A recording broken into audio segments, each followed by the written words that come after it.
اور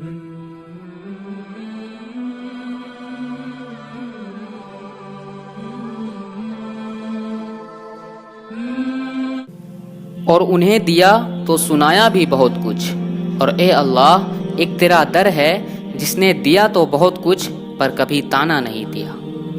جب تمہیں خوشیاں ملنے لگے تو 3 چیزوں کو کبھی نہ بھولنا، اللہ کو، اس کی مخلوق کو اور اپنی اوقات کو۔ حضرت علی نے فرمایا 3 طریقوں سے پریشانی خوشی میں بدل جاتی ہے۔ خاموش رہنے سے پریشانی کم ہو جاتی ہے، صبر کرنے سے ختم ہو جاتی ہے، اور شکر کرنے سے خوشی میں بدل جاتی ہے۔ ایک دن بیماری نے دولت سے کہا، تم کتنی خوش نصیب ہو کہ ہر کوئی تمہیں پانے کی کوشش کرتا ہے، اور میں کتنی بد نصیب ہوں کہ ہر کوئی مجھ سے دور بھاگتا ہے۔ دولت بولی، خوش نصیب تم ہو جسے پا کر لوگ اپنے اللہ کو یاد کرتے ہیں، اور بد نصیب میں ہوں جسے پا کر لوگ اپنے اللہ کو بھول جاتے ہیں۔ مخلوق کے ہاتھ میں نہیں ہے تمہیں نقصان دینا، بس جو تقدیر میں لکھا ہوتا ہے وہی ہوتا ہے۔ حسد کسے کہتے ہیں؟ کسی سے نعمت کے چھین جانے کی تمنا کرنا، یا یہ خواہش کرنا کہ فلاں شخص کو نعمت نہ ملے، اس کا نام حسد ہے۔ حضرت علی نے فرمایا، اس شخص سے ہرگز دلچسپی نہ لو جو تم سے دوری اختیار کرتا ہے۔ اللہ کے نبی صلی اللہ علیہ وسلم فرماتے ہیں، اللہ تعالی گناہ کو گناہ سے نہیں مٹاتا، بلکہ وہ گناہ کو اچھائی اور نیکی سے مٹاتا ہے۔ گندگی سے کبھی گندگی دور نہیں ہوتی۔ حضرت علی نے فرمایا، دکھ میں کبھی پچھتاوے کے آنسو نہ بہاؤ، کیونکہ تم وہ خوش نصیب ہو جسے اللہ نے آزمائش کے قابل سمجھا۔ کوئی تمہارا دل دکھائے تو ناراض نہ ہونا، کیونکہ قدرت کا قانون ہے، جس درخت کا پھل میٹھا ہوتا ہے لوگ پتھر بھی اسی کو مانتے ہیں۔ حضرت علی نے فرمایا، جب کسی شخص کی عقل کامل ہو جاتی ہے تو اس کی گفتگو میں کمی آ جاتی ہے۔ جب سایہ قد سے بڑا اور باتیں اوقات سے بڑی ہونی لگ جائے تو سمجھ جائیں کہ سورج غروب ہونے والا ہے۔ اگر لوگوں کو عزت دینا اور معاف کرنا تمہاری کمزوری ہے تو تم دنیا کے سب سے طاقتور انسان ہو۔ مشکلوں کا وقت جتنا بھی طویل ہو جائے، ہر مشکل کے بعد آسانی اللہ کا وعدہ ہے۔ دنیا میں وہی لوگ سر بلند اور کامیاب رہتے ہیں جو تکبر کے تاج کو دور پھینک دیتے ہیں اور عاجزی کی چادر اوڑھ لیتے ہیں، جس کی وجہ سے اللہ کی رحمت ان کو ڈھانپ لیتی ہے۔ امیدوں کے آگے ٹوٹ جانا اچھا نہیں لگتا، کسی کے آگے ہاتھ پھیلانا اچھا نہیں لگتا، اور مجھے دینے والوں کے قطار میں ہی رکھنا میرے مالک، تیرے در کے سوا کہیں سر جھکانا اچھا نہیں لگتا۔ تم اس دنیا میں رہتے نہیں ہو بلکہ تم یہاں سے گزر رہے ہو۔ شک اور خوف دل کے دنیا کو 2 حصوں میں تقسیم کر دیتے ہیں۔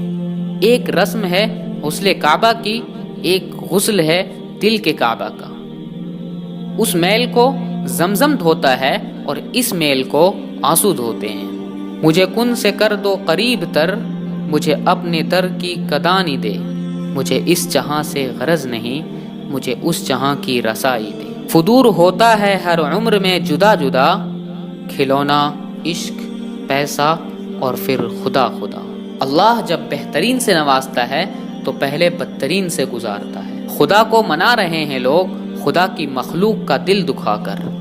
روحانیت کی راہ پر چلنا ہے تو دل سے کینہ، حسد، نفرت، تکبر کو نکالنا پڑے گا۔ اللہ کی دوستی حاصل کرنی ہے تو اس کے دوستوں پر مہربان ہونا پڑے گا، کیونکہ عبادت کرنے سے پارسائی ملتی ہے اور نیکی کرنے سے رب ملتا ہے۔ کبھی سنا نہیں کہ انسان کو عاجزی لے ڈوبی، انسان کو ہمیشہ اس کا تکبر لے ڈوبتا ہے۔ جنید بغدادی رحمۃ اللہ علیہ سے پوچھا گیا کہ کوئی مرد کسی غیر محرم لڑکی کو پڑھا سکتا ہے؟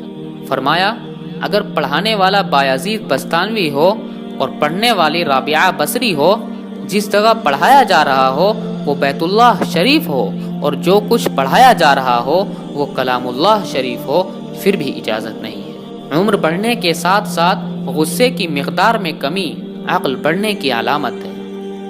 دل سخت کیوں ہوتا ہے؟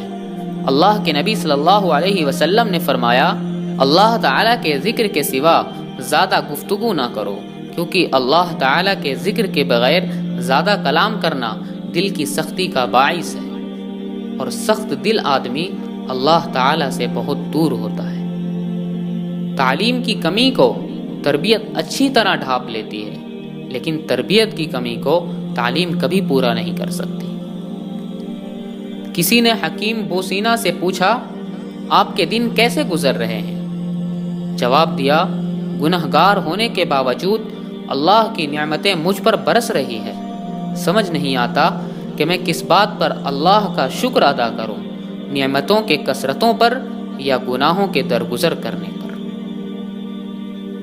نفس اپنے سوا کچھ نہیں دیکھتا، روح سارا عالم اپنے اندر دیکھتی ہے۔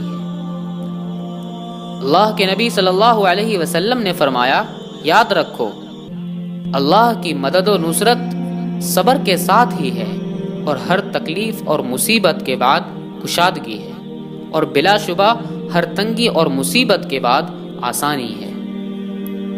آدھا سے زیادہ کام تو اس وقت ہی ہو جاتا ہے جب آپ کہتے ہیں، یا اللہ مدد فرما۔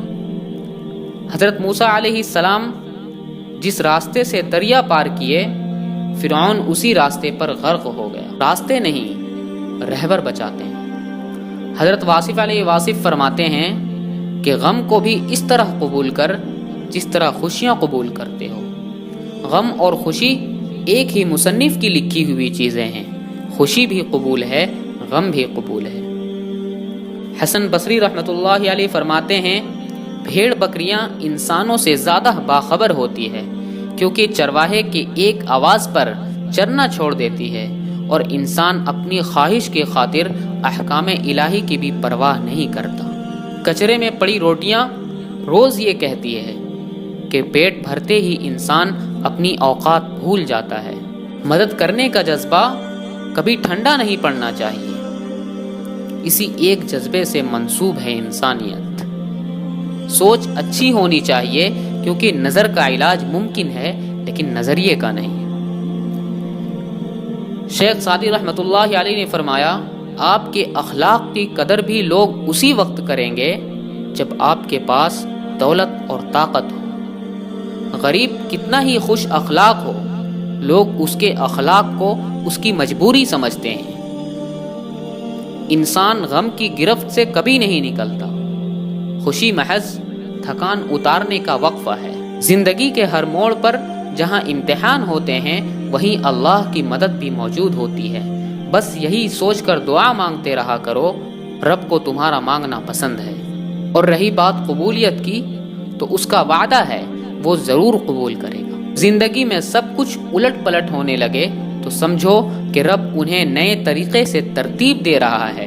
اب دعا کرو، انتظار کرو، اور دیکھو وہ جو بھی کرے گا بہترین کرے گا۔ غصہ ہمیشہ تنہا آتا ہے، لیکن جاتے ہوئے اپنے ساتھ عقل، سمجھ، اخلاق، ذہانت اور شخصیت کی خوبصورتی بھی لے جاتا ہے۔ سچ کہوں تو مجھے یہ عنوان برا لگتا ہے، ظلم سہتا ہوا انسان برا لگتا ہے۔ کس قدر ہو گئی ہے مصروف یہ دنیا اپنی، ایک دن ٹھہرے تو مہمان برا لگتا ہے۔ ان کی خدمت تو بہت دور کی باتیں ہیں، یہاں بوڑھے ماں باپ کا فرمان برا لگتا ہے۔